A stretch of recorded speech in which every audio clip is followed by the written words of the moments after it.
Live from New York, it's the show that is celebrating the last day of Broussard this week. Oh. I think you scared made us people.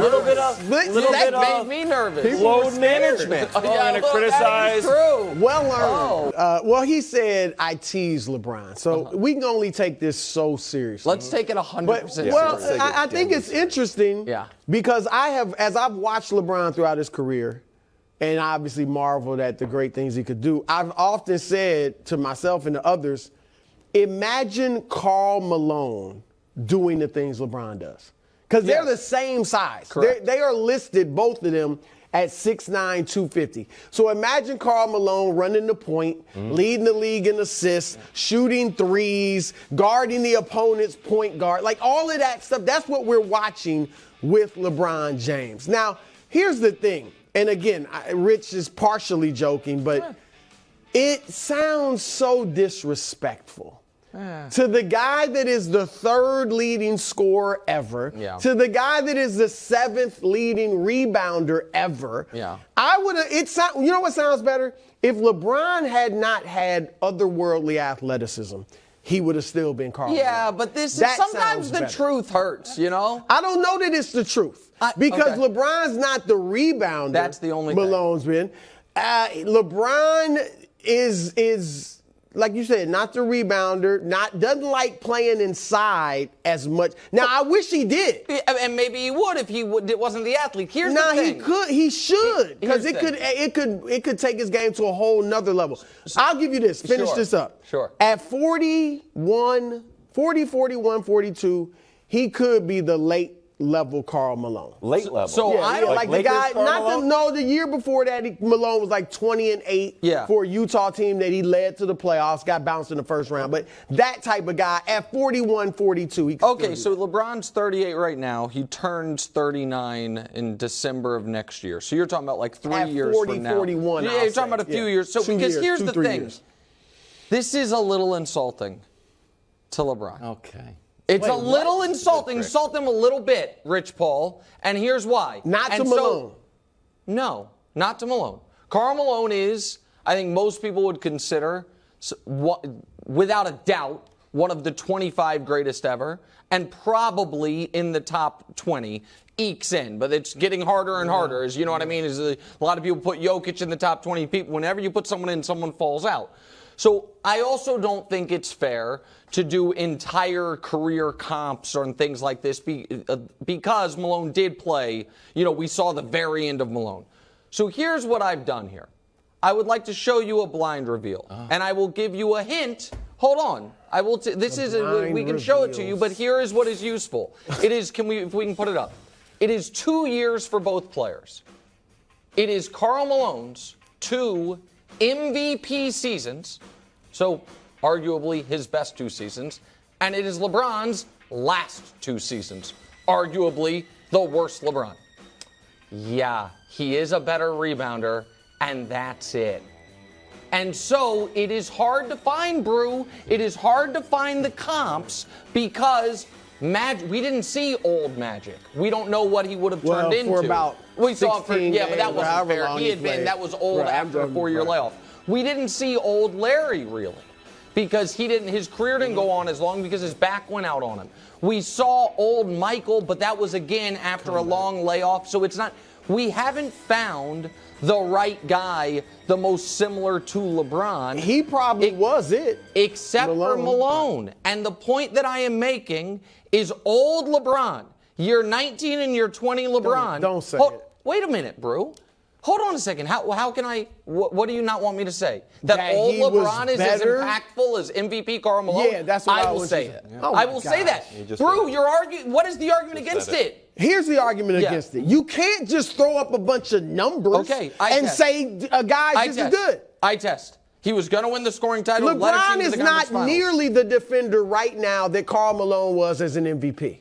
Okay. LeBron is obviously not the rebounder, as you said. One-off. He doesn't have the impact. Hold on. LeBron and John Stockton would not have gotten to the finals twice like Karl Malone did. And here's the other thing. The scoring in those years was much lower. Okay. That's why you can't just throw up a bunch of numbers and say, oh, he's just as good. No. Not just with Malone and LeBron.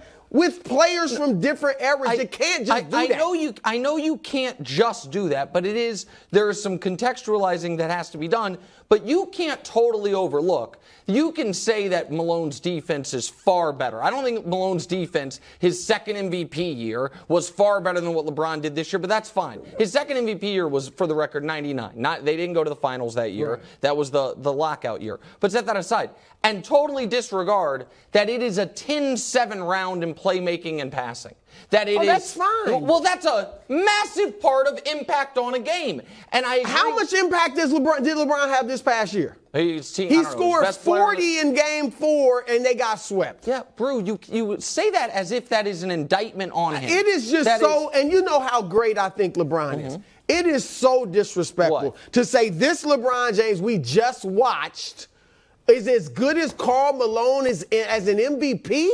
And that, like I said, you can't just throw numbers. How many points were teams scoring back then compared to what they're scoring now? Josh, well, I mean, no. So that was the late 90s was like the nadir of scoring in the league. So you are correct on that front. But do you think there is a huge gap? It's a gap. It's a much better gap than those stats suggest. Okay, well, again, you can't just throw up stats. Listen, let's just throw up Wilt and say Wilt's the GOAT then. I mean, we want to do some blind reveals. Let's just do that. Listen, I tried to be as fair as I could be. I took Malone's best 2 seasons, and I took LeBron's last 2 seasons. But you're relying only on stats. No, I'm not. No. It is not just about stats, Brew, Nick. Especially when you're comparing eras. Hold on a second here.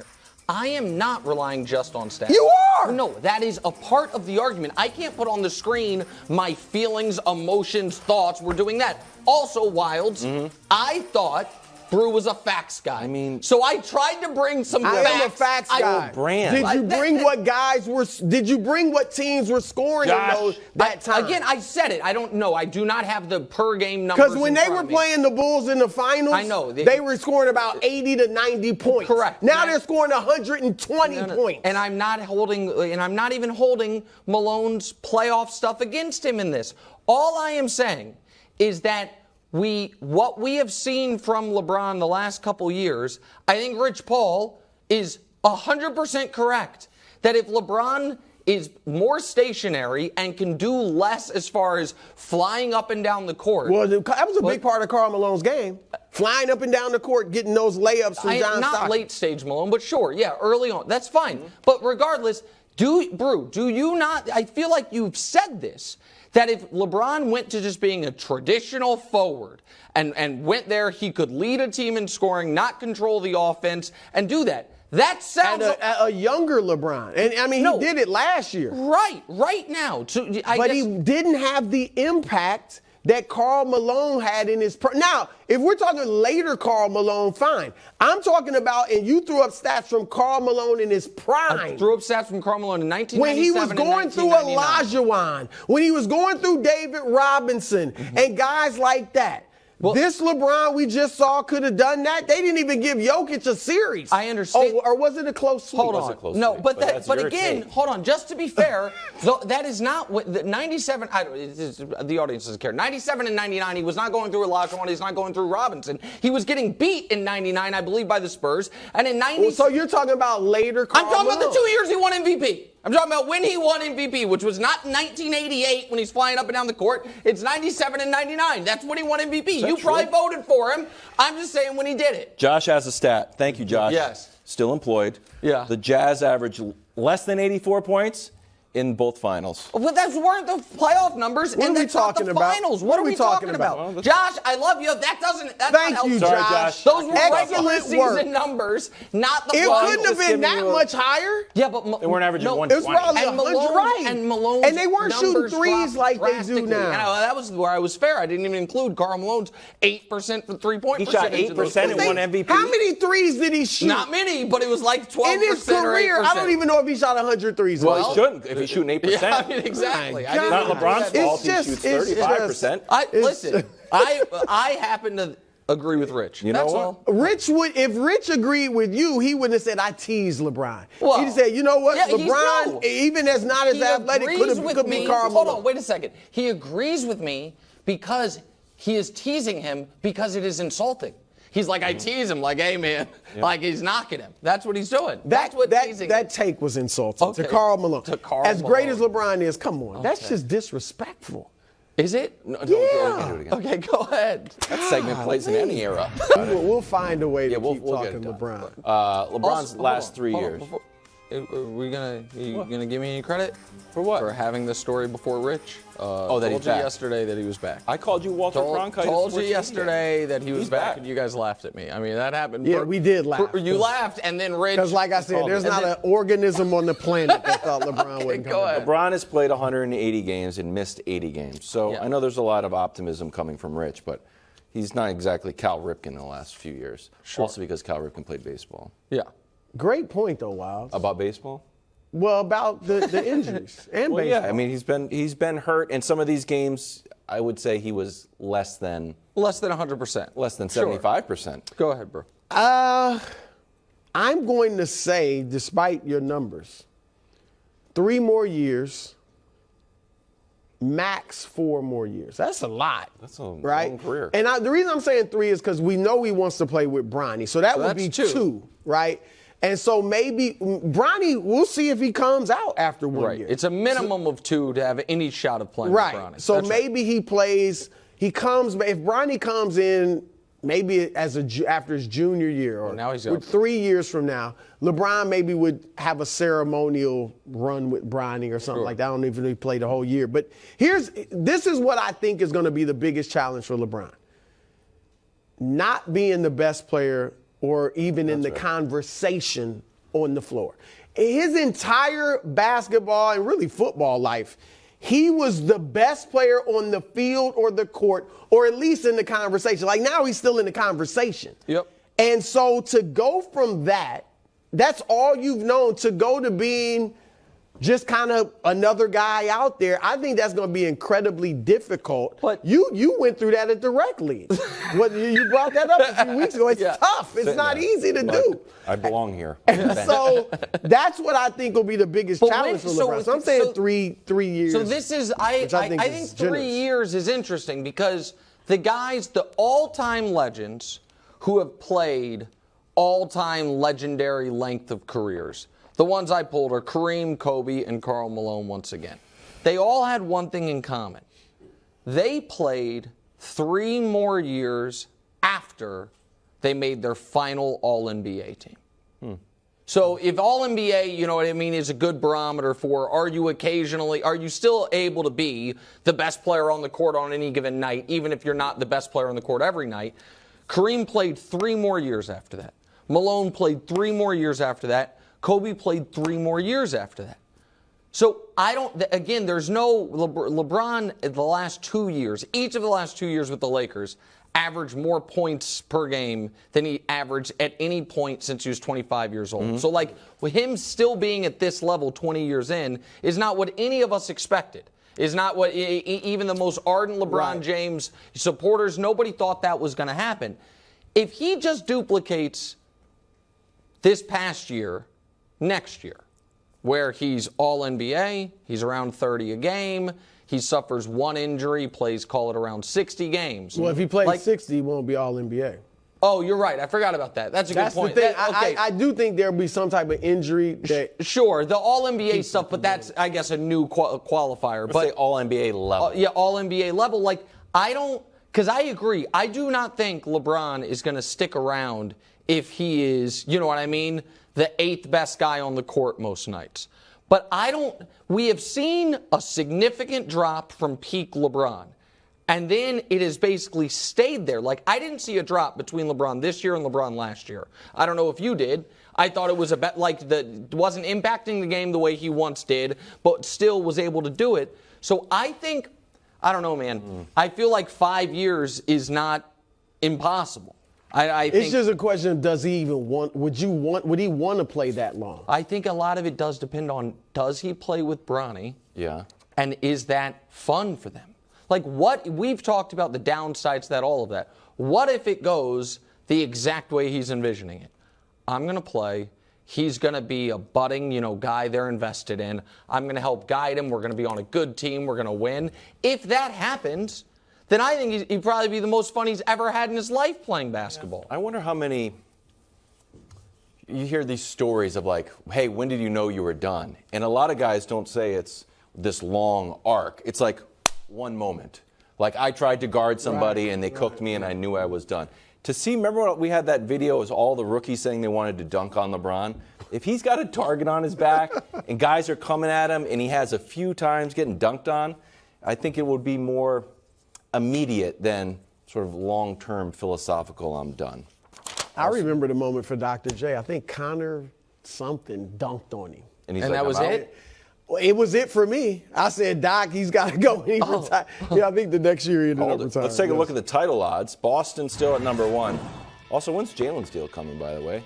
Yeah, that's Find out on who. Then Denver, Giannis, the Suns, the Heat with Dame, even though he's not on the team yet. The Warriors with Chris Paul, even though we're not sure that even works. And then the Lakers. So, Nick, are they underrated or overrated? They're under. Sevens. I mean, you asked me these questions, and it's a little insulting because you demanded the day after the NBA Finals I do a full project. Yeah. You break out the algorithm, do the whole thing, and I gave you way too early title pie. Yep. And we can show it to you again. Were they 7th on that? No, they were 3rd. I mean, you also, the Spurs, now, you still have the Spurs at point? 0.5%. Yeah, Bruce said Wembanyama's going to make Akeem Olajuwon look like Sean Bradley. No, that's don't, Bruce don't quote. misquote. Look it up, America. Don't misquote. You hate me and misquote. I'm just kidding. I'll give him 0.5%. So here's the reason it's too soon title pie. I would right now have the Lakers 4th because I'd have the Heat ahead of them. Change it. But yeah, because I believe the Heat are getting Dame. I think we all think they're getting Dame at some point. So I would have the Bucks, the Nuggets, and the Heat ahead of them. I think it is. You can make the argument for Phoenix. I don't agree with it. There is not an argument for the Warriors to be ahead of them. It does not exist. Okay. And the Celtics, I think someone went to Vegas and put like $10 million on the Celtics, and it has skewed the odds over the last few years. Yeah, I got to be honest, and I agree with Nick. I do think they're underrated at this point. Right now, I'm going like Miami doesn't have Dame. All right, I'm going where it is right now. I agree with you. I would move them ahead of the Lakers if they get Dame, when they get Dame. I got Denver number 1. Sure. Yeah. Phoenix, I do like Phoenix. I think they had a great free agency. Okay. I like them number 2. I think those 3 guys can fit together, Beal, Booker, and Durant. Milwaukee 3. Sure. Boston 4. Oh. And the Lakers 5. Oh, so you have them ahead of the Warriors. You have them jumping the Warriors. Yeah, Warriors 6, Miami 7. Maybe I guess I'd go slightly underrated because I'd move Miami ahead of them if they get. What about Dame, your Clippers? If they get Dame. Yeah. Clippers aren't going to stay healthy. I hate to say it. Tough one. It is what it is. I'm facts over feelings. Oh, this guy. Now he's facts. If you didn't know. Now he's facts. Thanks for watching. Subscribe here to get more from the show and to check out clips from other shows on FS1.